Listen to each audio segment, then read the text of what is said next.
They were not forgotten. The other ponies came in, rolling round drum-shaped sections of logs, smooth and polished, and low enough even for Bilbo. So soon they were all seated at Beorn's table, and the hall had not seen such a gathering for many a year. There they had a supper or a dinner such as they had not had since they left the last homely house in the west and said goodbye to Elrond. The light of the torches and the fire flickered about them, and on the table were 2 tall red beeswax candles. All the time they ate, Beorn in his deep rolling voice told tales of the wildlands on this side of the mountains, and especially of the dark and dangerous wood that lay outstretched far to the north and south, a day's ride before them, barring their way to the east, the terrible forest of Mirkwood. The dwarves listened and shook their beards, for they knew they must soon venture into the forest, and that after it was the worst of the perils they had to pass before they came to the dragon's stronghold. When dinner was over, they began to tell tales of their own, but Beorn seemed to grow drowsy and paid little heed to them. They spoke most of gold and silver and jewels, and the making of things by smithcraft, and Beorn did not appear to care for such things. There were no things of gold or silver in his hall, and few save the knives were made of metal at all. They sat long at the table with their wooden drinking bowls filled with mead. The dark night came on outside. The fires in the middle of the hall were built with fresh logs, and the torches were put out, and still they sat in the light of the dancing flames, with the pillars of the house standing tall behind them, and dark at the top like trees of the forest. Whether it was magic or not, it seemed to Bilbo that he heard a sound like wind in the branches stirring in the rafters, and the hoot of owls. He soon began to nod with sleep, and the voices seemed to grow far away until he woke with a start. The great door had creaked and slammed. Beorn was gone. The dwarves were sitting cross-legged on the floor around the fire, and presently they began to sing. Some of the verses were like this, but there were many more, and their singing went on for a long while. The wind was on the withered heath, but in the forest stirred no leaf. Their shadows lay by night and day, and dark things silent crept beneath. The wind came down from mountains cold, and like a tide it roared and rolled. The branches groaned, the forest moaned, and leaves were laid upon the mould. The wind went on from west to east, all movement in the forest ceased, but still and harsh across the marsh its whistling voices were released. The grasses hissed, their tassels bent, the reeds were rattling, on it went. O'er a shaken pool under heaven's cool, where racing clouds were torn and rent. It passed the lonely mountain bare, and swept above the dragon's lair. There black and dark lay boulders stark, and flying smoke was in the air. It left the world and took its flight over the wide seas of the night. The moon set sail upon the gale, and stars were fanned to leaping light. Bilbo began to nod again. Suddenly, up stood Gandalf. "It is time for us to sleep," he said. "For us, but not I. Think for Beorn. In this hall we can rest sound and safe, but I warn you not to forget what Beorn said before he left us. You must not stray outside until the sun is up, on your peril." Bilbo found that beds had already been laid at the side of the hall, on a sort of raised platform between pillars and the outer wall. For him there was a little mattress of straw and woolen blankets. He snuggled into them very gladly. Summertime though it was, the fire burnt low, and he fell asleep. Yet in the night he woke. The fire had sunk to a few embers. The dwarves were all asleep, to judge by their breathing. A splash of white on the floor came from the high moon, which was peering down through the smoke hole in the roof. There was a growling sound outside, and a noise as of some great animal scuffing the door. Bilbo wondered what it was, and whether it could be Beorn in enchanted shape, and if he would come in as a bear and kill them. He dived under the blankets and hid his head and fell asleep again, at last in spite of his fears. It was full morning when he awoke. One of the dwarves had fallen over him in the shadows where he lay and had rolled down with a bump from the platform onto the floor. It was Beaufort, and he was grumbling about it when Bilbo opened his eyes. "Get up, lazy bones," he said, "or there will be no breakfast left for you." Up jumped Bilbo. "Breakfast," he cried. "Where is breakfast?" "Mostly inside us," answered the other dwarves who were moving about the hall. "But what is left is out on the veranda. We have been looking for Bjorn ever since the sun got up, but there's no sign of him anywhere. We found breakfast laid as soon as we went out." "Where is Gandalf?" asked Bilbo, moving off to find something to eat as quick as he could. "Oh, out and about somewhere," they told him. But he saw no sign of the wizard all day until evening. Just before sunset, he walked into the hall where the Hobbit and the dwarves were having supper, waited on by Bjorn's wonderful animals as they had been all day. Of Bjorn, they had seen and heard nothing since the night before and were getting puzzled. "Where is our host? And where have you been all day yourself?" they all cried. "One question at a time, and none till after supper. I haven't had a bite since breakfast." At last, Gandalf pushed away his plate and jug. He had eaten 2 whole loaves with masses of butter and honey and clotted cream, and drunk at least a quart of mead, and he took out his pipe. "I will answer the second question first," he said. "But bless me, this is a splendid place for smoke rings." Indeed, for a long time they could get nothing more out of him. He was so busy sending smoke rings, dodging around the pillars of the hall, changing them into all sorts of different shapes and colours, and setting them at last chasing one another out of the hole in the roof. They must have looked very queer from outside, popping out into the air one after another. Green, blue, red, silver grey, yellow, white. Big ones, little ones dodging through big ones and joining into figure eights and going off like a flock of birds into the distance. "I've been picking out bear tracks," he said at last. "There must have been a regular bears meeting outside here last night. I soon saw that Bjorn could not have made them all. There were far too many of them, and they were of various sizes too. I should say there were little bears, large bears, ordinary bears, and gigantic bears, all dancing outside from dark to nearly dawn. They came from almost every direction, except from the west over the river, from the mountains. In that direction, only one set of footprints led.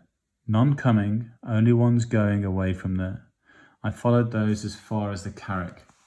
There they disappeared into the river, but the water was too deep and strong beyond the rock for me to cross. It is easy enough, as you remember, to get from this bank to the Carrick by the ford, but on the other side is a cliff standing up from a swirling channel. I had to walk miles before I found a place where the river was wide enough and shallow enough for me to wade and swim, and then miles back again to pick up the tracks again. By that time, it was too late for me to follow them far. They went straight off in the direction of the pine woods on the east side of the misty mountains, where we had our pleasant little party with the wargs the night before last. And now I think I have answered your first question too, ended Gandalf, and he sat a long while silent. Bilbo thought he knew what the wizard meant. "What shall we do?" he cried. "If he leads all the wargs and the goblins down here, we shall all be caught and killed. I thought you said he was not a friend of theirs." "So I did, and don't be silly. You had better go to bed, your wits are sleepy." The Hobbit felt quite crushed, and there seemed nothing else to do. He did go to bed, and while the dwarves were still singing songs, he dropped asleep, still puzzling his little head about Bjorn, till he dreamed a a dream of hundreds of black bears dancing slow, heavy dances round and round in the moonlight in the courtyard. Then he woke up when everyone else was asleep, and he heard some scraping, scuffling, snuffling, and growling as before. Next morning they were all wakened by Bjorn himself. "So you are all still," he said. So here you are. So here you all are still, he said. He picked up the Hobbit and laughed. "Not eaten up by wargs or goblins or wicked bears yet, I see." And he poked Mr. Baggins' waistcoat almost disrespectfully.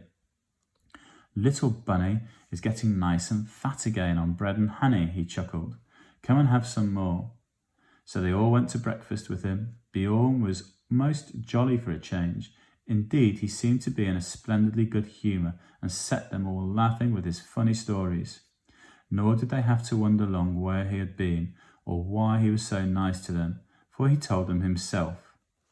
He had been over the river and right back up into the mountains, from which you can guess that he could travel quickly, in bear shape at any rate.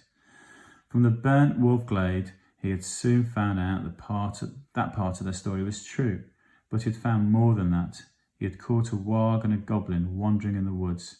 From these he got news the goblin patrols were still hunting with wargs for the dwarves, and they were fiercely angry because of the death of the great goblin, and because of the burning of the chief wolf's nose and the death from the wizard's fire of many of his chief servants. So much they told him when he forced them. But he guessed there was more wickedness than this afoot, and that a great raid of the whole goblin army with their wolf allies into the lands shadowed by the mountains might soon be made to find the dwarves, or to take vengeance on the men and creatures that lived there, and who they thought must be sheltering them. "It was a good story, that of yours," said Bjorn, "but I like it still better now I'm sure it is true. You must forgive my not taking your word. If you lived near the edge of Mirkwood, you would take the word of no one that you did not know, as well as your brother or better. As it is, I can only say that I have hurried home as fast as I could to see that you were safe, and to offer you any help that I can. I shall think more kindly of dwarves after this." Killed a great goblin, he chuckled fiercely to himself. "What did you do with the goblin and the warg?" asked Bilbo suddenly. "Come and see," said Bjorn, and they followed round the house. A goblin's head was stuck outside the gate, and a warg skin was nailed to a tree just beyond. Bjorn was a fierce enemy, but now he was their friend, and Gandalf thought it wise to tell him their whole story and the reason of their journey, so they could get the most help he could offer. This is what he promised to do for them. He would provide ponies for each of them and a horse for Gandalf for their journey to the forest, and he would lade them with food to last them for weeks with care and packed so as to be easy as possible to carry. Nuts, flour, sealed jars of dried fruits, and red earthenware pots of honey, and twice-baked cakes that would keep good a long time, and on a little of which they could march far. The making of these was one of his secrets, but honey was in them, and as in most of his foods, they were good to eat, though they made one thirsty. Water, he said, that he would not need to carry this side of the forest, for there were streams and springs along the road. But your way through Mirkwood is dark, dangerous and difficult, he said. Water is not easy to find there, nor food. The time is not yet come for nuts, though it may be past and gone, indeed, before you get to the other side. The nuts are about all that grows there, fit for food. And in the wild, things are dark, queer, and savage. I will provide you with skins for carrying water, and I will give you some bows and arrows. But I doubt very much whether anything you find in Mirkwood will be wholesome to eat or to drink. There is one stream there, I know, black and strong, which crosses the path, that you should neither drink of nor bathe in, for I have heard that it carries enchantment and a great drowsiness and forgetfulness, and in the dim shadows of that place I don't think you will shoot anything, wholesome or unwholesome, without straying from the path. That you must not do for any reason. That is all the advice I can give you. Beyond the edge of the forest, I cannot help you much. You must depend on your luck and your courage and the food I send with you. At the gate of the forest, I must ask you to send back my horse and my ponies, but I wish you all speed. My house is open to you if you ever come back this way again." They thanked him, of course, with many bows and sweepings of their hoods, and with many an "at your service, O master," of the wide wooden halls.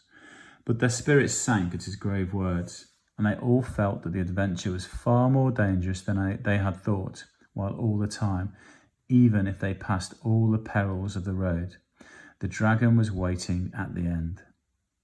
All that morning they were busy with preparations. Soon after midday they ate with Bjorn for the last time, and after the meal they mounted their steeds he was lending them, and bidding him many farewells, they rode off through his gate at a good pace. As soon as they left his high hedges at the east of his fenced lands, they turned north, and then bore to the northwest. By his advice, they were no longer making for the main forest road to the south of his land. Had they followed the path would have led them down a stream from the mountains that join the great river miles south of the Carrick. At that point there was a deep ford which they might have passed. If they still had their ponies, and beyond that, a track led to the skirts of the wood and onto the entrance of the old forest road. But Bjorn had warned them that that way was now often used by goblins, while the forest road itself, he had heard, was overgrown and disused at the eastern end, and led to impassable marshes where the paths had long been lost. Its eastern opening had also always been far to the south of the lonely mountain, and would have left them still with a long and difficult northward march when they got to the other side. North of the Carrick, the edge of Mirkwood drew closer to the borders of the great river, and though here the mountains too drew down nearer, Bjorn advised them to take this way, for at a place a few days' ride due north of the Carrick was the gate of a little-known pathway through Mirkwood that led almost straight towards the lonely mountain. "The goblins," Bjorn said, "will not dare to cross the great river for 100 miles north of the Carrick, nor to come near my house. It is well protected at night. But I should ride fast, for if they make their raid soon, they will cross the river to the south and scour all the edge of the forest so as to cut you off, and wargs run swifter than ponies. Still, you are safer going north, even though you seem to be going back nearer to their strongholds, for that is what they will least expect, and they will have the longer ride to catch you. Be off now as quick as you may." That is why they were now riding in silence, galloping wherever the ground was grassy and smooth, with the mountains dark on their left, and in the distance the line of the river with its trees drawing ever closer. The sun had only just turned west when they started. Until evening it lay golden on the land about them. It was difficult to think of pursuing goblins behind, and when they had put many miles between them and Bjorn's house, they began to talk and to sing again and to forget the dark forest path that lay in front. But in the evening, when the dusk came on and the peaks of the mountains glowed against the sun, they made camp and set a guard, and most of them slept uneasily with dreams in which there came the howl of hunting wolves and the cries of goblins. Still, the next morning dawned bright and fair again. There was an autumn-like mist white upon the ground, and the air was chill. But soon the sun rose red in the east, and the mist vanished, and while the shadows were still long, they were off again. So they rode now for 2 more days, and while they saw nothing save grass and flowers and birds and scattered trees, and occasionally small herds of red deer browsing or sitting at noon in the shade. Sometimes Bilbo saw the horns of the harts sticking up out of the long grass, and at first he thought they were dead branches of trees. That third evening they were so eager to press on, for Bjorn had said that they should reach the forest gate early on the 4th day, that they rode still forward after dusk and into the night beneath the moon. As the light faded, Bilbo thought he saw away to the right or to the left the shadowy form of a great bear prowling along in the same direction.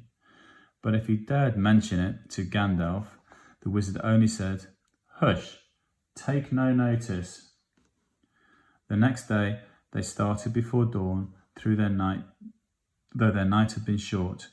As soon as it was light, they could see the forest coming as it were to meet them, or waiting for them like a black and frowning wall before them. The land began to slope up, and it seemed to the Hobbit that a silence began to draw upon them. Birds began to sing less. There were no more deer, not even rabbits were to be seen.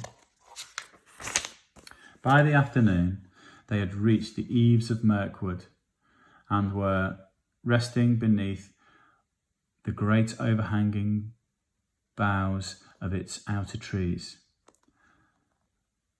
Their trunks were huge and gnarled, their branches twisted, their leaves were dark and long. Ivy grew on them and trailed along the ground. "Well, here is Mirkwood," said Gandalf, "the greatest of the forests of the northern world. I hope you like the look of it. Now you must send back these excellent ponies you have borrowed." The dwarves were inclined to grumble at this, but the wizard told them they were fools. Beorn is not as far off as you seem to think, and you had better keep your promises anyway, for he is a bad enemy. Mr. Baggins' eyes are sharper than yours. If you have not seen each night after dark a great bear going along with us, or sitting far off in the moon watching our camps, not only to guard you and guide you, but to keep an eye on the ponies too. Beorn may be your friend, but loves his animals and his children. You do not guess what kindness he has shown you in letting the dwarves ride them so far and so fast, nor what would happen to you if you tried to take them into the forest." "What about the horse then?" said Thorin. "You don't mention sending that back." "I don't, because I am not sending it." "What about your promise then?" "I will look after that. I am not sending the horse back. I am riding it." Then they knew that Gandalf was going to leave them at the very edge of Mirkwood, and they were in despair, but nothing they could say would change his mind. "Now we had all of this out before. When we landed on the Carrack," he said, "it's no use arguing. I have, as I told you, some pressing business away south, and I'm already late through bothering with you people. We may meet again before it's all over, and then again, of course, we may not. That depends on your luck and on your courage and sense, and I am sending Mr. Baggins with you. I've told you before that he has more about him than you guess, and you'll find that out before long. So cheer up, Bilbo, and don't look so glum. Cheer up, Thorin and company. This is your expedition after all. Think of the treasure at the end and forget the forest and the dragon, at any rate until tomorrow morning." When tomorrow morning came, he still said the same. So now there was nothing left to do but to fill up their water skins at a clear spring they found close to the forest gate, and unpack their ponies. They distributed the packages as fairly as they could, though Bilbo thought his lot was wearisomely heavy, and did not at all like the idea of trudging for miles and miles with all that on his back. "Don't you worry," said Thorin. "It will get lighter all too soon. Before long, I expect we shall all wish our packs heavier when the food begins to run short." Then at last they said goodbye to their ponies and turned their heads for home. Off they trotted gaily, seemingly very glad to put their tails towards the shadow of Mirkwood. As they went away, Bilbo could have sworn that a thing like a bear left the shadow of the trees and shambled off quickly after them. Now Gandalf too said farewell. Bilbo sat on the ground, feeling very unhappy and wishing he was beside the wizard on his tall horse. He had gone inside the forest after breakfast, a very poor one, and it seemed as dark in there in the morning as at night, and a very secret, a sort of watching and waiting feeling, he said to himself. "Goodbye," said Gandalf to Thorin, "and goodbye to you all. Goodbye. Straight through the forest is your way now. Don't stray off the track. If you do, it's 1001. You will never find it again and never get out of Mirkwood. And then I don't suppose I, or anyone else, will ever see you again." "Do we really have to go through?" groaned the Hobbit. "Yes, you do," said the wizard. "If you want to get to the other side, you must go through or give up your quest. I'm not going to allow you to go back out now, Mr. Baggins. I'm ashamed of you for thinking it. You have got to look after all these dwarves for me," he laughed. No, said Bilbo. "I didn't mean that. I meant, is there no way round?" "There is, if you care to go 200 miles or so out of your way north and twice that south. But you wouldn't get a safe path even then. There are no safe paths in this part of the world. Remember, you are over the edge of the wild now, and in for all sorts of fun wherever you go. Before you could get round Mirkwood in the north, you would be right among the slopes of the Grey Mountains, and they are simply stiff with goblins and hobgoblins and orcs of the worst description. Before you could get round it in the south, you would get into the land of the necromancer, and even you, Bilbo, won't need me to tell you tales of that black sorcerer. I don't advise you go anywhere near the places overlooked by his dark tower.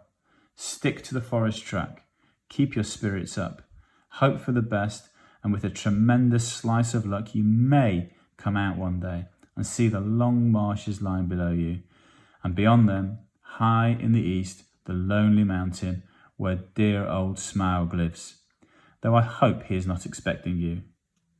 "Very comforting, you are to be sure," growled Thorin. "Goodbye. If you won't come with us, then you'd better get off without any more talk." "Goodbye then, and really goodbye," said Gandalf as he turned his horse and rode down into the west. But he could not resist the temptation to have the last word. Before he had passed quite out of hearing, he turned and put his hand to his mouth and called to them. They heard his voice come faintly. "Goodbye. Be good. Take care of yourselves. And don't leave the path." Then he galloped away and was soon lost to sight. "Oh, goodbye and go away," grunted the dwarves, all the more angry because they were really filled with dismay at losing him. Now began the most dangerous part of all the journey. They each shouldered the heavy pack and the water skin, which was their shirt, and turned from the light that lay on the lands outside and plunged into the forest.